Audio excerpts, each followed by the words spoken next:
2025년 일본 방위백서는 북한을 일본 안보에 가장 심각하고 임박한 위협으로 규정했습니다. 그리고 그 이유를 이해하는 것은 어렵지 않습니다. 평양은 정기적으로 미사일을 개발하고 시험하고 있으며 러시아와 중국과의 관계도 강화하고 있습니다. 북한은 세계 9대 핵보유국 중 하나입니다. 김정은이라는 폭력적이고 변덕스러운 독재자가 집권하고 있어 북한은 세계에서 가장 위험하고 예측 불가능한 국가 중 하나입니다. 아시아 전쟁이 예상보다 빨리 올 수 있습니다. 평양이 가장 명백한 목표로 남한을 선택할 것처럼 보이지만 북한은 다른 방향으로 움직여 일본을 공격할 수도 있습니다. 그렇다면 어떤 일이 일어나고 어느 나라가 이길까요? 어떤 가상전쟁의 결과도 완벽하게 예측하는 것은 불가능하지만 이용 가능한 데이터를 바탕으로 합리적이고 정보에 기반한 추정은 할 수 있습니다. 그리고 일본과 북한의 각 군사력, 정책, 전술에 관해서는 참고할 만한 데이터가 충분히 있습니다. 예를 들어 글로벌 파이어파워, 글로벌 파이어파워는 전 세계 145개 현대 군사 강국에 대한 주요 데이터 소스 중 하나로 각 국가의 인력, 군사 재정, 자원, 물류, 육군 전력 등과 같은 분야에서 상세한 데이터를 제공합니다. 또한 2025년을 기준으로 각 국가의 전반적인 군사력을 평가하는 연간 순위도 발표합니다. 일본은 그 순위에서 프랑스와 영국 바로 뒤인 8위에 위치해 있습니다. 하지만 터키, 독일, 이스라엘 등 주요 군사 강국보다는 앞서 있습니다. 글로벌 파이어파워 알고리즘에 따르면 북한은 세계 34위 군사력으로 낮은 순위에 머물고 있습니다. 방글라데시보다 높지만 아르헨티나, 멕시코, 나이지리아보다는 뒤에 있습니다. 순위만으로 모든 것을 알 수는 없습니다. 또한 순위가 높다고 해서 자동으로 낮은 나라를 이긴다는 결론도 당연하지 않습니다. 하지만 데이터를 더 깊이 파고들면 이 두 나라 사이에 분명하고 극적인 차이점들이 보이기 시작합니다. 그리고 일본이 여러 중요한 측면에서 분명히 우위에 있지만 북한도 인력 면에서 몇 가지 중요한 이점을 가지고 있습니다. 예를 들어 일본은 1억 2,300만 명이 넘는 인구로 세계 12위입니다. 북한 인구는 2,600만 명을 약간 넘는 작은 규모입니다. 이로 인해 일본은 신체적으로 복무가 가능한 인구가 4,200만 명이 넘고 매년 1,100만 명 이상의 인구가 변격 연령에 도달합니다. 북한은 복무 가능 인구가 530만 명에 불과하며 매년 약 42만 명이 변격 연령에 도달합니다. 하지만 실제 군대 규모에 관해서는 현재로서는 북한이 일본보다 훨씬 더 큰 병력을 보유하고 있습니다. 북한은 현역 1,300만 명이 넘고 예비군도 약 56만 명으로 일본 현역 25만 명 미만 예비군 5만 6천 명보다 훨씬 많습니다.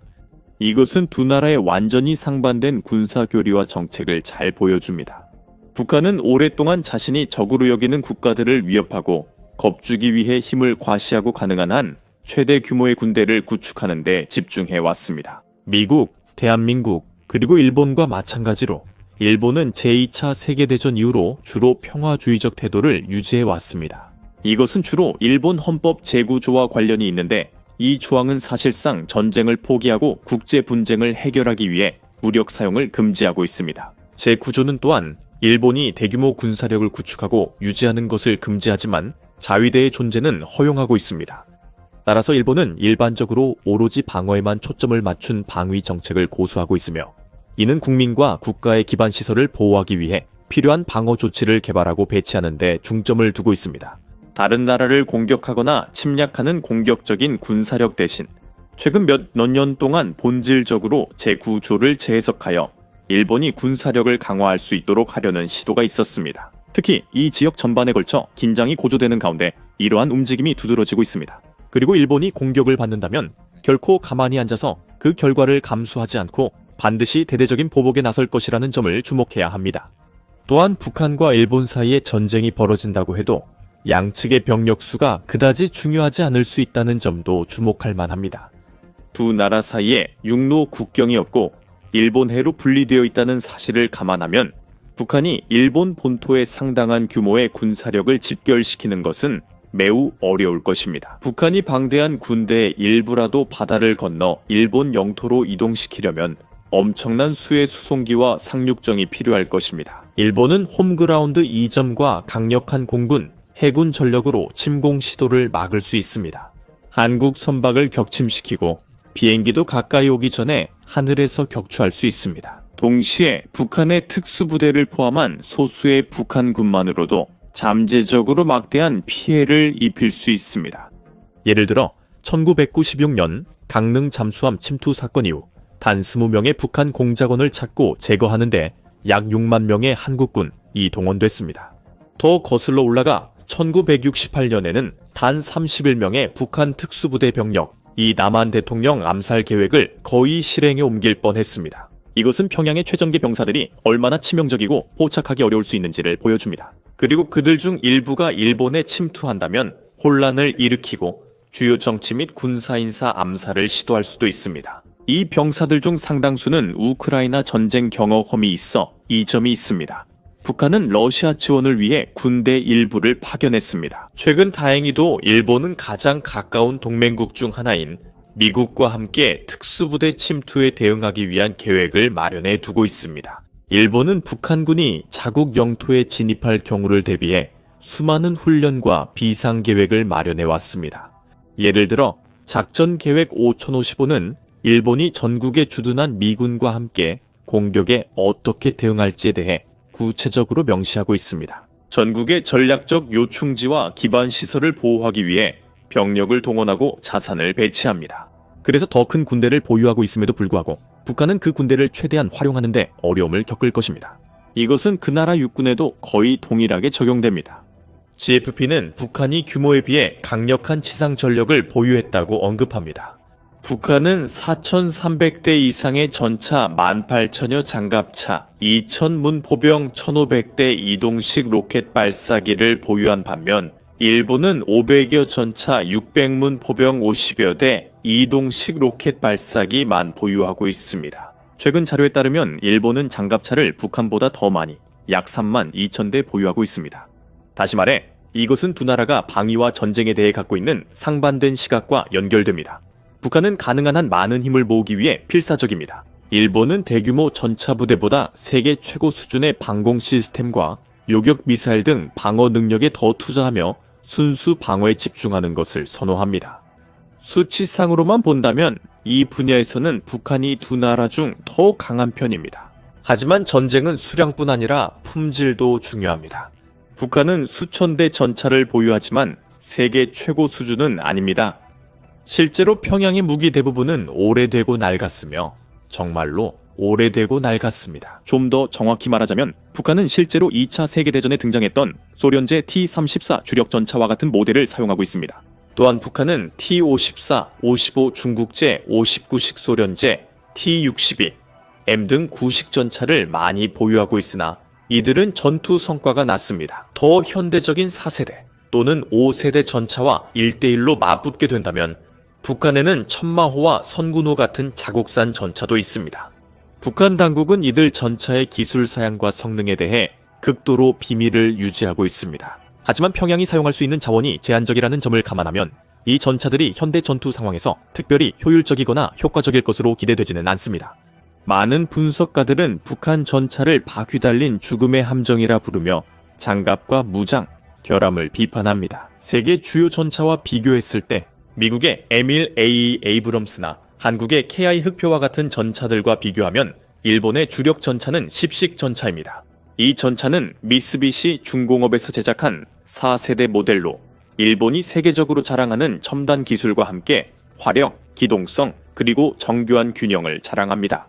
세계 최고의 전차 중 하나는 아니지만 일본의 필요에 매우 잘 맞는 전차입니다. 많은 다른 주력 전차에 비해 비교적 가벼운 차체를 가지고 있습니다. 도로 위나 다리, 그리고 다소 험난한 일본 지형에서도 높은 기동성을 제공합니다. 또한 강력한 120mm 포와 번개처럼 빠른 자동 장전 시스템, 강력한 복합 장갑, 그리고 우수한 전장 관리를 위한 최신 네트워킹 기능도 갖추고 있습니다. 일본 본토에서 10식 전차는 대부분의 전차와 싸워 이길 것입니다. 북한이 어떤 전차를 투입하더라도 평양이 전차나 장갑 차량을 일본까지 이동시키는 것은 매우 어렵습니다. 애초에 일본해를 건너 대규모 군사이동을 조직하는 데 따르는 엄청난 물류적 어려움을 감안하면 양측의 공군력과 해군력이 어떻게 비교되는지 살펴보는 것이 더 적절할 것입니다. 일본은 늘 바다를 항해하며 주변 해역을 잘 지배해 왔습니다. 일본은 방어 중심의 방위 정책에도 불구하고 세계 최고 수준의 해군력을 보유하고 있습니다. 이는 중국, 북한 등 적대국의 침공이나 공격 위험을 줄이기 위해 강력한 해군 억지력이 필요함을 잘 인식하고 있기 때문입니다. 일본 함대는 현대적이고 균형 있게 24척 잠수함 40여 척, 구축함 4척 히로 항공모함, 6척 브리기탐 20여 척 기로회전 함정을 보유합니다. 비교적 적은 함정 수와 해군 인원에도 불구하고 이 전력은 스스로를 방어할 수 있을 뿐만 아니라 적에게 상당한 피해를 입힐 수 있는 대형 함정들로 구성되어 있습니다. 우수한 대잠수함 및 대기뢰전 능력을 갖추고 있습니다. 북한 해군은 더 규모가 크며 GFB의 자료에 따르면 총 200척이 넘는 함정을 보유하고 있고 다른 자료에서는 총 500척에 가까운 수치로 추정하고 있습니다. 하지만 다시 한번 이것은 품질보다 양에 관한 이야기입니다. 북한 해군의 상당수는 소련 시절로 거슬러 올라가는 노후된 함정들입니다. 많은 함정들이 또한 소형 연안 경비정으로 강이나 호수 또는 해안 가까운 얕은 바다에서 가장 잘 작동합니다. 또한 이 함정들은 해안선에서 50마일 넘는 바다에서는 성능이 크게 저하됩니다. 이것은 매우 중요한데 북한이 일본에 대해 장기간 집중적인 공격을 지속하려면 강력하고 신뢰할 수 있는 해군 전력이 필요하기 때문입니다. 북한은 그런 전력이 없고 실제 해상 전투 상황에서는 거의 가치가 없는 오래된 선박들만 많이 보유하고 있습니다. 따라서 일본은 우수한 해군 전력을 이용해 북한의 상륙 시도나 해상 공격을 효과적으로 막아낼 수 있을 것입니다. 일본은 강력한 호위함, 구축함, 잠수함을 활용해 적선박이 해안에 접근하기도 전에 식별하고 격침시킬 수 있을 것입니다. 이로 인해 북한군이 일본 땅에 발을 들여놓는 것은 거의 불가능해질 것입니다. 한편 공중에서는 일본이 다시 우위를 점하고 있습니다. 일본은 1400대가 넘는 항공기로 세계 최대 공군 중 하나를 보유하지만 북한은 861대에 그칩니다. 일본은 F-35 등 세계 최강의 스텔스 전투기를 포함해 200여 대의 전투기를 보유하고 있습니다.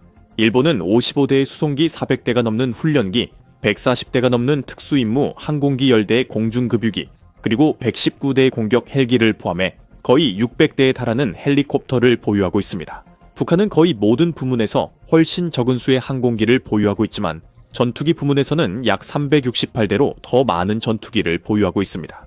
하지만 전차와 해군 전력과 마찬가지로 북한 공군 역시 주로 노후화된 항공기로 구성되어 있습니다.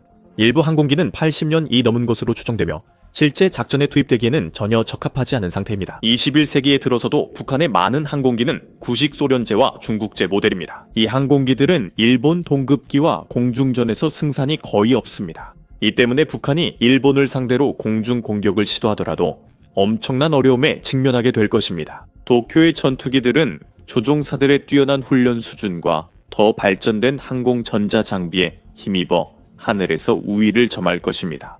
그래서 북한이 지상, 해상, 공중에서 승리할 수 없다면 사실상 한 가지 선택지만 남게 됩니다.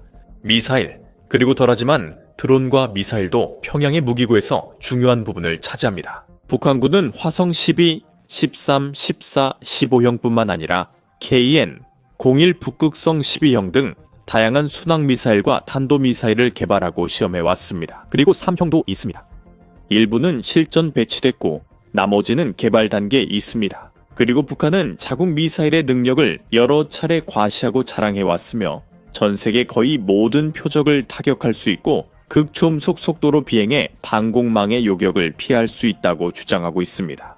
북한이 일본을 상대로 어떤 형태로든 성공적인 공격을 감행할 수 있는 유일한 현실적인 방법, 도쿄와의 전쟁에서 승리하는 것은 말할 것도 없이 바로 미사일을 통한 것입니다. 북한은 적을 방심하게 만들어야 하며 거의 아무런 경고 없이 하나 이상의 주요 표적을 기습적으로 타격해야 할 것입니다. 드론 군집으로 일본 방공 시스템을 포화 압도해 미사일이 방어망을 뚫고 목표물을 타격하길 기대할 것입니다. 하지만 그 계획엔 큰 결함이 있습니다. 일본은 세계 최고 수준의 방공망을 보유하고 있으며 최첨단 기술과 다층적이고 연결된 시스템 네트워크를 자랑합니다. 해상에는 이지스, 육상에는 파트리엇 애드밴스드 케이퍼빌리티, 샘 그리고 지역별 지대공, Surface to Air Missile, 미사일 시스템까지 포함되어 있으며 모두 최첨단 레이더와 감시 기지로 강화되어 있고 미국의 자산과 정보로도 보강되어 있습니다. 일본은 자국으로 향하는 미사일을 즉시 감지하고 요격할 수 있는 수단도 보유하고 있습니다. 그래서 만약 두 나라 사이의 가상 분쟁이 북한의 미사일 공격으로 시작된다고 가정하면 다음과 같은 일이 벌어질 것입니다. 일본은 세계 최고 수준의 통합 방공 미사일 방어 체계로 자국 영공에 진입하는 모든 탄도 순항 미사일을 요격할 수 있을 것입니다. 이지스함과 Patriot Advanced Capability, 샘포대가 즉시 도쿄와 같은 대도시뿐만 아니라 항만, 공항 등 주요 기반 시설을 보호하기 위해 동원될 것입니다. 센서 네트워크와 레이더는 계속해서 하늘을 감시하며 귀중한 상황 인식과 정보를 제공하고 일본과 동맹국들에게 추가 공격에 대한 정보를 전달할 것입니다. 일본은 북한 미사일이 피해나 인명 피해를 입히기 전에 요격하고 제거할 확률이 매우 높을 것입니다.